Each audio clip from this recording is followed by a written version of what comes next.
Hi guys, welcome to the new spinner video. आज के इस वीडियो के अंदर जैसे कि हमने पुरानी स्पिनर सीरीज के अंदर हमने राज्यसभा की जो कमेटी थी, जो कि प्राइवेट एजुकेशन इंस्टीट्यूट के ऊपर SC ST OBC के लिए रिजर्वेशन लगना चाहिए article 15(5) of our Indian constitution के अकॉर्डिंग, उसके ऊपर जो कमेटी बनी थी, हमने स्पिनर 2 के अंदर उसके बारे में हमने पढ़ा था कि इस कमेटी को जो बहुत सारे इंस्टीट्यूट ऑफ एमिनेंस है, उन्होंने जो उनको रिप्लाई वगैरह किया था अपने स्टूडेंट की कॉम्पोजिशन से रिलेटेड।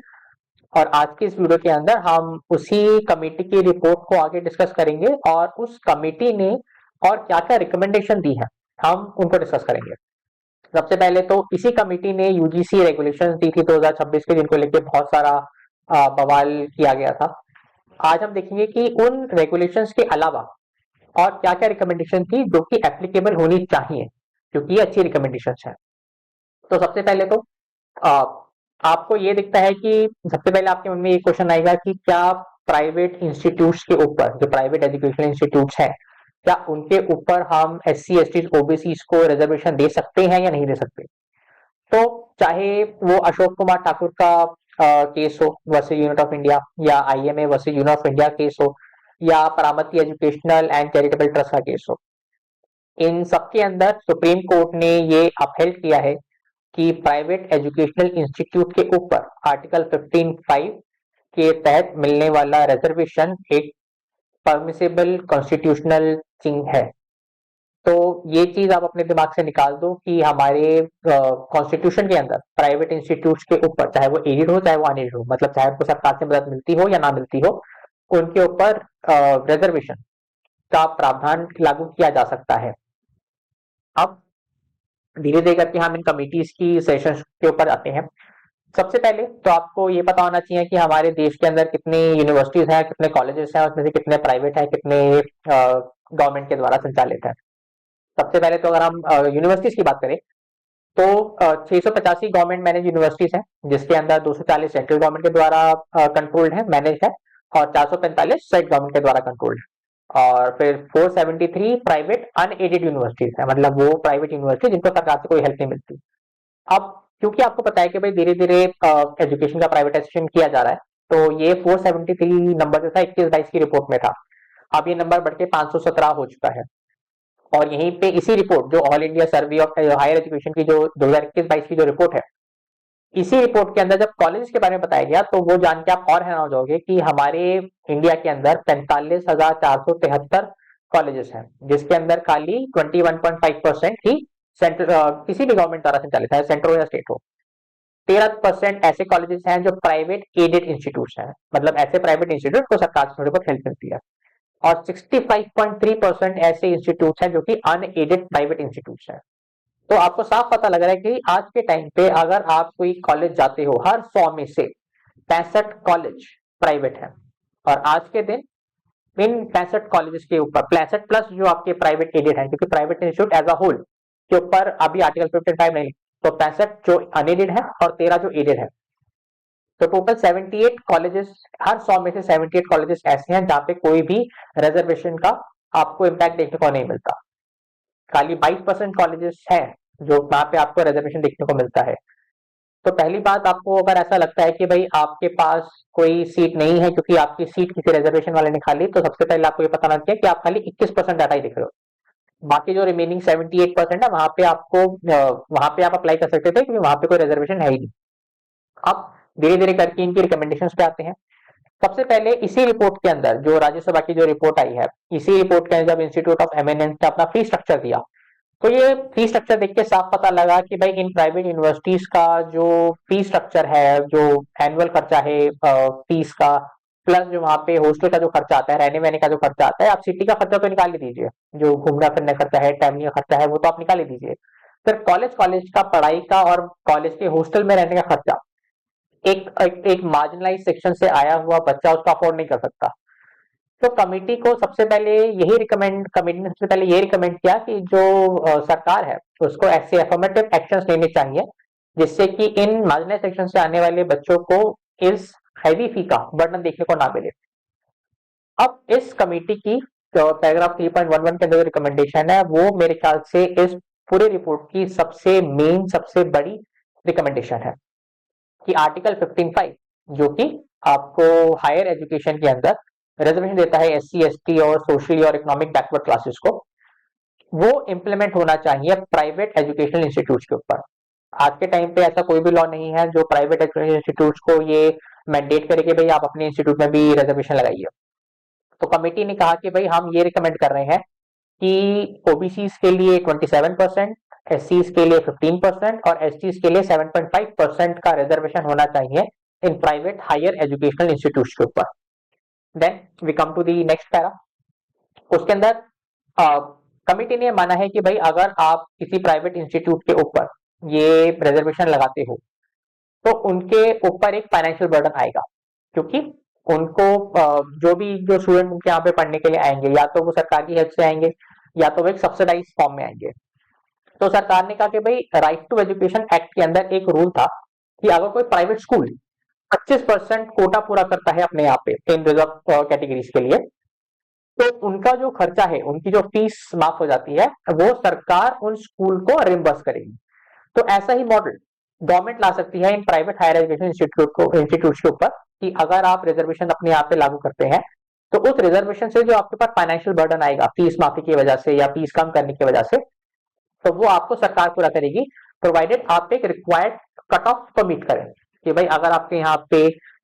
एक specific number of amount OBC SC और एसटी को एडमिशन मिलता है तो फिर उनसे जो भी आपको फीस का नुकसान होगा वो सरकार आपको फुलफिल करेगी। तो ये भी एक अच्छी रिकमेंडेशन है ताकि प्राइवेट इंस्टीट्यूट के ऊपर फाइनेंशियल बर्डन ना आए। Then you have this data, ये जो रिकमेंडेशन है ये it has more to do with the data collection. जब डिपार्टमेंट ऑफ हायर एजुकेशन से ये पूछा गया, इस कमेटी ने, ये राज्यसभा कमेटी थी, जब इसने अपने ही सरकार के डिपार्टमेंट से पूछा, डिपार्टमेंट ऑफ हायर एजुकेशन से कि भाई आप बताओ कि प्राइवेट इंस्टीट्यूट के जितने भी कॉलेजेस हैं उसमें कितने बच्चों का क्या क्या प्रपोर्शन है, तो उस डिपार्टमेंट में बड़ा स्टेट फॉरवर्ड बोल दिया कि भाई 40% ओबीसी है, 14.9% एससी है और 5% एसटी है। एज इफ उन्होंने ये दिखाया कि भाई देखो इनकी जो रिप्रेजेंटेशन है वो तो उनकी पॉपुलेशन के हिसाब से ही है। लेकिन जब इस कमेटी ने जो हमने लास्ट एक्सप्लेनर टू के अंदर जो कवर किया था, इस कमेटी ने जब इन इंस्टीट्यूट ऑफ एमिनेंस से डेटा मंगाया तो बिट्स पिलानी क्या कहता है, बिट्स पिलानी कहता है कि भाई हमारे पास 5137 बच्चे हैं और उसमें से ओबीसी खाली 514 है, एससी खाली 29 है, एसटी खाली 4 है। ओपी जिंदल ने बताया कि भाई हमारे पास यहाँ पे 3100 के आसपास स्टूडेंट है जिसमें खाली 28 एससी हैं और 29 एसटी हैं। सिमिलरली जब शिव नादर ने बताया कि भाई हमारे पास 3300 से थोड़े ऊपर स्टूडेंट्स हैं जिसमें एससी खाली 48 है और एसटी खाली 29 है। इसका मतलब जो रिप्रेजेंटेशन है आपके मार्जिनलाइज सेक्शन का, खासकर प्राइवेट एजुकेशन इंस्टीट्यूट के ऊपर, उसको आप कम भी नहीं बोल सकते, वो अबिस्मली कम है, मतलब भयंकर रूप से कम है। तो कमेटी ये रिकमेंड करती है कि ये जो डिपार्टमेंट ऑफ हायर एजुकेशन है ये एजुकेशन इंस्टीट्यूट के ऊपर एक रिजर्वेशन कोटा तो लगाए according to the proportion of their population, लेकिन इसके साथ साथ एक ओवरसाइट कमेटी भी बने, एक मॉनिटरिंग कमेटी भी बने जो ये इंश्योर करे कि इन प्राइवेट एजुकेशन के ऊपर ये जो हम आर्टिकल 15(5) को अप्लाई कर रहे हैं वो पूरा हो भी रहा है या नहीं पूरा हो रहा, कि ये जो डेटा कलेक्शन है ये डेटा कलेक्शन ये डिपार्टमेंट ऑफ हायर एजुकेशन अच्छी तरह करे। क्योंकि डिपार्टमेंट ऑफ हायर एजुकेशन तो कह रहे हैं कि भाई ओबीसी का रिप्रेजेंटेशन 40% है, एससी का रिप्रेजेंटेशन 14.9% है, एसटी का रिप्रेजेंटेशन 5% है प्राइवेट यूनिवर्सिटीज के ऊपर, लेकिन जब एक्चुअल में डेटा आता है तो वो तो इसके आसपास भी नहीं है। तो जो नेक्स्ट रिकमेंडेशन है वो यही है कि भाई आप एक ओवरसाइट कमेटी बनाइए, एक मॉनिटरिंग कमेटी बनाइए जो कि ये इंश्योर करे कि जो डाटा कलेक्शन हो रहा है डिपार्टमेंट ऑफ हायर एजुकेशन द्वारा ये प्रॉपर हो और एक्चुअल बेस में हो, ये हवाबाजी ना हो। फिर हमारे पास आता है रिकमेंडेशन नंबर जो कि 3.14 के अंदर दी गई है। अब बहुत सारे बच्चों का जो कि जनरल कैटेगरी से आते हैं उनका यही प्रॉब्लम रहता है रिजर्वेशन से कि सर हमारी सीटें चली जाती हैं। अब इसी चीज को एड्रेस करने के लिए कमेटी ने अपनी एक और रिकमेंडेशन दी है कि भाई अगर आप रिजर्वेशन लेकर आते हैं प्राइवेट इंस्टीट्यूट के ऊपर तो ऑब्वियस सी बात है कि जो जनरल कैटेगरी की जो सीट्स है वो कम हो जाती हैं, वो ना हो। तो दैट इज आप ये इंश्योर करें कि प्राइवेट एजुकेशन जो है उसका जो इंफ्रास्ट्रक्चर है, चाहे वो infrastructure in terms of its number of seats हो, चाहे वो इंफ्रास्ट्रक्चर फॉर इट्स फैकल्टी हो, वो बढ़े। तो ये रिकमेंडेशन दी गई इस कमेटी द्वारा कि सेंट्रल गवर्नमेंट और स्टेट गवर्नमेंट अपनी यूनिवर्सिटीज को अपने अपने फंड्स के में से इन प्राइवेट एजुकेशनल इंस्टीट्यूट्स को फंड डेडिकेट करके दें ताकि वो प्राइवेट एजुकेशन इंस्टीट्यूट अपने यहाँ पे नंबर ऑफ सीट्स बढ़ा सके, अपना इंफ्रास्ट्रक्चर बिल्ड कर सके, नई क्लासेस ऐड कर सके और फैकल्टी को हायर कर सके। क्यों? ताकि अगर रिजर्वेशन लगे जो उसकी वजह से सीटें बड़े एससी और एसटी ओबीसी के लिए, तो जनरल कैटेगरी वालों को नुकसान ना हो। अब इसके लिए या तो आप पब्लिक प्राइवेट पार्टनरशिप में जा सकते हैं, दैट इज गवर्नमेंट और प्राइवेट सेक्टर मिलकर काम कर सकता है, या आप प्राइवेट सेक्टर को सस्ती दरों पर लोन दे दें ताकि अपना इंफ्रास्ट्रक्चर को एक्सपेंड कर पाए। तो इसलिए रिजर्वेशन की वजह से किसी दूसरी कैटेगरी के बच्चों को नुकसान ना हो। उसके बाद आता है आपका पैराग्राफ 3.15 जिसके अंदर रिकमेंडेशन दी गई है ब्रिज प्रोग्राम की। अब देखिए ब्रिज प्रोग्राम क्या होता है। यूनिवर्सिटी से जब अपना डेटा दिया, ये इंस्टीट्यूट ऑफ एमिनेंस से जब अपना डेटा दिया, तो उस डेटा में क्या देखने को मिला कि एक बच्चा स्कूल लेवल में ही एक सोशल डिस्क्रिमिनेशन को फेस करता है, तो उसके पास ऐसा कोई वे नहीं है कि वो स्कूल की एजुकेशन प्रॉपरली ले सके, लेट अलोन कि वो किसी इंस्टीट्यूट के एंट्रेंस एग्जाम तक पहुंच पाए। तो जो वो स्कूल में पढ़ रहा है, या जो वो जितना भी वो स्कूल में पढ़ पा रहा है, और जो वो उसको एंट्रेंस एग्जाम में पढ़ाई की जरूरत है, वो एंट्रेंस एग्जाम क्लियर करने के लिए उसमें गैप है। तो उस गैप को फिल करने के लिए हम ये रिकमेंड करते हैं, कमेटी रिकमेंड करती है कि ये जो डिपार्टमेंट ऑफ हायर एजुकेशन है वो एक ब्रिज प्रोग्राम चलाए, जिसके अंदर बच्चों को एंट्रेंस एग्जाम क्लियर करने के लिए कोचिंग दी जाए, उनके लिए ब्रिज कोर्सेज दिए जाए, ताकि जो गैप है जो वो स्कूल में सीख रहे हैं और जो एंट्रेंस एग्जाम के लिए पढ़ाई की है वो ब्रिज हो सके। और डिपार्टमेंट अगर चाहे तो स्कॉलरशिप दे सकता है, ताकि जो बच्चे एक गरीब एरिया से आकर किसी शहर की यूनिवर्सिटीज में पढ़ना चाहते हैं, तो वो इस मामले में डिस्करेज ना हो कि उनके पास शहर में रहने के लिए खर्चा अफोर्ड नहीं कर सकते, खाने पीने का खर्चा है, रहने का खर्चा है, ऐसी कोई उनके पास दिक्कत ना है, तो स्कॉलरशिप प्रोग्राम भी चलाई जा सकती है, ताकि जो प्राइवेट हायर एजुकेशन इंस्टीट्यूट है इनके ऊपर जो भी रिजर्व कोटा होगा वो पूरा किया जा सके। फिर हमारे पास आता है पैरा 3.16। आप इसी पैरा के अंदर आपकी यूजीसी रेगुलेशंस को लाया गया था। कमिटी ने यह माना कि भाई आज भी जो रिजर्व कैटेगरी है, एससी एसटी बैकग्राउंड के जो बच्चे हैं, आज भी वो एक डिस्क्रिमिनेशन फेस करते हैं, चाहे वो अपने ही साथ वाले पढ़ने वाले बच्चों के साथ हो या फैकल्टी के द्वारा। और इसकी वजह से उनकी परफॉर्मेंस भी इम्पैक्ट होती है। आप मान लीजिए कोई आपको बंदा रेगुलर डिस्करेज कर रहा है, आपको ये बताने की कोशिश कर रहा है कि भाई आप यहाँ पे रहना डिजर्व नहीं करते, तो ये आपकी परफॉर्मेंस पे भी इम्पैक्ट करेगा और आपके मेंटल हेल्थ पे भी इम्पैक्ट करेगा। बहुत सारे आपको ऐसे केस देखने को मिलेंगे जहाँ पे इन रिजर्व कैटेगरी से आने वाले बच्चों के साथ डिस्क्रिमिनेशन हुआ और उन्होंने सुसाइड कर लिया। ऐसे केसेस आपको दूसरी तरफ से बहुत कम देखने को मिलते हैं, क्योंकि डिस्क्रिमिनेशन कभी भी, there is no such thing as reverse discrimination. Reverse discrimination जैसी कोई चीज नहीं होती, वो एक बनावटी चीज है। रिवर्स डिस्क्रिमिनेशन होने का मतलब है कि भाई आप डिस्क्रिमिनेट करके खुद को विक्टिम प्ले कर रहे हो, कि आप ये मानते हो कि भाई किसी को डिस्क्रिमिनेट करना आपका राइट है, और अगर आपको उस राइट से वंचित किया जाए तो आपके साथ एक रिवर्स डिस्क्रिमिनेशन हो रहा है। तो रिवर्स डिस्क्रिमिनेशन ऐसा कोई चीज नहीं होती। एक होता है डिस्क्रिमिनेशन, एक होता है एंटी डिस्क्रिमिनेशन। आप, ये आपके ऊपर है कि आप किस पॉइंट पे स्टैंड करते हैं। इस कमेटी ने रिकमेंड किया कि भाई कॉलेजेस के अंदर, यूनिवर्सिटीज के अंदर स्ट्रिक्ट एंटी डिस्क्रिमिनेशन पॉलिसीज और लॉज होने चाहिए, और ये ग्रीवेंस रिड्रेसल सेल होने चाहिए, जो कि अगर किसी बच्चे या फैकल्टी के साथ डिस्क्रिमिनेशन होता है तो उसको कंट्रोल किया जा सके, उसको हम पनिश कर सके। और इसके साथ साथ एक सेंसिटाइजेशन प्रोग्राम भी चलाना चाहिए, जिससे आप ये सभी बच्चों को बताओ कि व्हाट इज डिस्क्रिमिनेशन और व्हाट इज नॉट डिस्क्रिमिनेशन। अगर एक बच्चा जिसने अपनी लाइफ में कभी डिस्क्रिमिनेशन देखी नहीं, तो आप मान के चले ये भी एक प्रिविलेज है। अगर आपको अपने कास्ट के बारे में नहीं पता, तो ये भी एक प्रिविलेज है। अगर आप किसी एक स्पेसिफिक वर्ड का यूज कर रहे हैं किसको नीचा दिखाने के लिए, हो सकता है कि आपकी नजरों में उस शब्द का कोई मतलब ना हो, अदर देन द फैक्ट कि वो एक डेरिवेटिव टर्म है,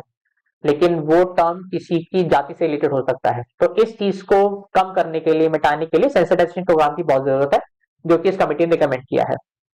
उसके बाद अगला जो रिकमेंडेशन आता है वह अवेयरनेस कैंपेन का। जो दूसरी प्रॉब्लम जो इस कमेटी को दिखी इन इंस्टीट्यूट ऑफ एमिनेंस के रिप्लाई थे, कि स्टूडेंट्स को पता ही नहीं है कि इंस्टीट्यूट ऑफ एमिनेंस के अंदर कोई फाइनेंशियल प्रोग्राम भी उनके लिए अवेलेबल है, या उनके एरिया में कोई ऐसी यूनिवर्सिटी भी अवेलेबल है जो कि उनको फाइनेंशियली हेल्प कर सके। तो ये जरूरी है कि department of higher education collaborate करे लोकल एनजीओ के साथ, कम्युनिटी लीडर्स के साथ, जो कि दूर दराज के गांव में जाए, इलाकों में जाए, और वहां पे पढ़ने वाले बच्चों को बताएं कि भाई तुम्हारे एरिया में ये ऐसी यूनिवर्सिटी है, और वो यूनिवर्सिटी ऐसा ऐसा एंट्रेंस प्रोग्राम चलाती है, और अगर आप इस कैटेगरी के बच्चे हो, आपके पास इतनी फाइनेंशियल वीकनेस है, तो आपको ये वहां पे अपॉर्चुनिटी मिल सकती है, आपको ये स्कॉलरशिप मिल सकती है।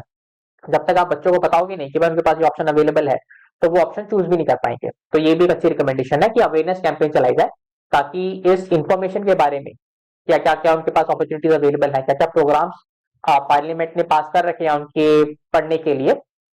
उसको डिसेमिनेट किया जा सके। फिर अगले रिकमेंडेशन के अंदर जो पैरा 3.18 का जो रिकमेंडेशन है, हालांकि पर्सनली मैं क्रीमी लेयर की आर्ग्यूमेंट से आई एम नॉट सेटिस्फाइड, लेकिन कमिटी ने बोला कि भाई ओबीसीज के अंदर जो डिसएडवांटेज ओबीसीज है उनको बेनिफिट मिले इस रिजर्वेशन का। तो यहाँ पे भी क्रीमी लेयर का जो कॉन्सेप्ट है कि भाई आपने एक एक लेवल ऑफ इनकम डिसाइड कर दी कि भाई अगर आप ओबीसी कैटेगरी के हैं लेकिन आप एक्स अमाउंट ऑफ इनकम साल कमा रहे हैं तो फिर आपको कोई रिजर्वेशन का बेनिफिट नहीं मिलेगा, ताकि जो रिजर्वेशन का बेनिफिट है वो और नीचे ट्रिकल डाउन कर सके। लेकिन रिजर्वेशन ट्रिकल डाउन इसलिए नहीं करता क्योंकि कोई उसका अननेसेसरी फायदा उठा रहा है। रिजर्वेशन इसलिए ट्रिकल डाउन नहीं करता क्योंकि उसकी इम्प्लीमेंटेशन बुरी है, क्योंकि उसको इम्प्लीमेंट करने के लिए जिन लोगों को हमने रिस्पॉन्सिबिलिटी दी थी उन बंदों के मन में भी एक तरह कास्टिज्म बैठा हुआ है। अगले रिकमेंडेशन के अंदर ईडब्ल्यूएस के बारे में बात की गई है, और जैसे ही ईडब्ल्यूएस की कैटेगरी बात आती है याद रखना ईडब्ल्यूएस जो इकोनॉमिक वीकर सेक्शन है उसमें एससी एसटी ओबीसी को बाहर रखा गया है। तो ईडब्ल्यूएस कैटेगरी खाली जनरल कास्ट वाले लोगों के लिए आती है। अब क्योंकि उनको भी लैपटॉप अपनी फील करना चाहिए, तो ये जो आर्टिकल 15(5) है और आर्टिकल 46 है, आर्टिकल 46 हमारे कॉन्स्टिट्यूशन का directive principle of state policy की बात करता है कि भाई जो आपके सोसाइटी के social and economic backward classes हैं उनको भी आपने अपलिफ्ट करना है। तो पैरा 3.19 के अंदर ये कमिटी रिकमेंड करती है कि भाई जो ईडब्ल्यूएस सेक्शन है जनरल कास्ट का उनके लिए भी रिजर्वेशन होना चाहिए। अब वो कितना परसेंटेज है, आई थिंक 10% के आसपास ही होगा, अगर होगा तो वो 10% ही उनके लिए भी अलग से रिजर्वेशन होना चाहिए प्राइवेट एजुकेशन इंस्टीट्यूट के ऊपर, और उनको भी वो सारी फैसिलिटीज मिलनी चाहिए, चाहे वो स्कॉलरशिप की फैसिलिटी हो चाहे वो फाइनेंस की फैसिलिटी हो, जो कि आप एक एससी एसटी ओबीसी वाले बच्चों को दे रहे हैं। Then you have the next recommendation, उसके अंदर ये बताया गया है। अब जो रिकमेंडेशन में 14 है और 15 है 3.20 3.21 पैरा के अंदर वो डेटा कलेक्शन से है। हालांकि जो अभी जो डेटा कलेक्ट किया जाता है डिपार्टमेंट के द्वारा, वो कमेटी ने ये माना कि भाई इस डेटा को और इम्प्रूव किया जा सकता है। जैसे कि हमने पहले वाले पैराग्राफ में देखा था कि भाई डिपार्टमेंट तो कह रहे हैं कि प्रॉपर रिप्रेजेंटेशन है एससी एसटी ओबीसी की प्राइवेट इंस्टीट्यूट के ऊपर, लेकिन जब रियलिटी में डेटा मिला तो वो डेटा कुछ और ही था। तो जो डिपार्टमेंट ऑफ हायर एजुकेशन है ये जो डेटा कलेक्ट करता है इसको और रोबस्ट करने की जरूरत है और इसको सही टाइम पे अपडेट होने की जरूरत है। कमिटी ने देखा कि भाई आज जो डेटा अवेलेबल है आज के दिन, जो ऑल इंडिया जो आपका हायर एजुकेशन का डेटा जो अवेलेबल है वो खाली 21-22 तक की अपडेटेड है, मतलब 3 साल पहले तक अपडेटेड है और 3 साल के बाद कोई रिपोर्ट नहीं आई उसकी। तो ये जरूरी है कि ये जो डेटा कलेक्शन है कि आपके स्कूल्स कॉलेजेस में कितने बच्चे पढ़ रहे हैं और उनकी क्या सोशल बैकग्राउंड क्या है, तो ये डेटा कलेक्शन बहुत जरूरी है और एक्यूरेट डेटा कलेक्शन हो। डेटा के अंदर जो फजिंग होती है, डेटा जो खराब होता है, डेटा जो रिलायबल नहीं होता वो कलेक्ट ना हो, तो कोशिश की जाए कि उसको इम्प्रूव किया जा सके। और फाइनली, हालांकि आज के टाइम जो आपके प्राइवेट इंस्टीट्यूट्स हैं उनके ऊपर कोई ऑब्लिगेशन नहीं है कि भाई आप अपने बच्चों का डेटा कलेक्ट करें on the basis of the caste, लेकिन ये कमिटी ने रिकमेंड किया है कि भाई जितना पॉसिबल हो आप कोशिश करें कि आप स्टूडेंट को ये ऑप्शन दें कि भाई कि अगर वो चाहते हैं कि भाई अपना एडमिशन के टाइम पे अपनी कास्ट को डिस्क्लोज वो करें, आपके सामने रखें, तो उनको ये ऑप्शन दिया जाना चाहिए। आप स्टूडेंट के ऊपर छोड़ दीजिए कि भाई स्टूडेंट अपनी कास्ट आइडेंटिटी को दिखाना चाहता है नहीं दिखाना चाहता। जब तक ये नहीं होगा तक आपको ये नहीं पता लगेगा कि आपके यहाँ पे प्रॉपर रिप्रेजेंटेशन हो रही है या नहीं हो रही है। जब आप ये बोलते हैं कि भाई हम तो कास्ट डेटा कलेक्ट नहीं करते क्योंकि हमारे लिए कास्ट इरेलेवेंट है, तो यू आर आपको बोला जाता है कि भाई आप कास्ट ब्लाइंडनेस को प्रमोट कर रहे हैं। कास्ट ब्लाइंडनेस से कास्ट डिस्क्रिमिनेशन क्योर नहीं होता। ये वैसे ही है, मान लीजिए आपके घर के किसी कमरे में आग लग गई है और आप दूसरे कमरे में बैठ के बोले कि भाई आग मैंने तो नहीं लगाई, तो ये वैसा ही है कि भाई कास्ट ब्लाइंडनेस, अगर आपको लगता है कि भाई आप कास्ट फॉलो नहीं करते, इट डज नॉट मीन कि that casteism does not exist, कि जो कास्ट डिस्क्रिमिनेशन एग्जिस्ट नहीं करता। तो कास्ट ब्लाइंड होना is not the solution. Solution ये है कि आप देखें कि भाई आपके यहाँ पे जो स्टूडेंट्स आ रहे हैं उनका सोशल बैकग्राउंड क्या है। अगर आपकी सोसाइटी में 15% लोग हैं जो एससी कैटेगरी से आते हैं लेकिन आपके इंस्टीट्यूट में उनका जो रिप्रेजेंटेशन है वो 1% भी नहीं है, तो इसका मतलब कहीं ना कहीं प्रॉब्लम है। कहीं ना कहीं हम उनको एक इक्वल अपॉर्चुनिटी देने में we have not been doing a good job in providing them equal opportunity. तो ये रिकमेंडेशन थी इन इस कमिटी की। आई होप आपको ये वीडियो पसंद आई होगी। आप इन रिकमेंडेशन के बारे में क्या सोचते हैं, please tell me in the comment. ऐसी ही वीडियो देखने के लिए please subscribe to my channel. Thank you so much for watching.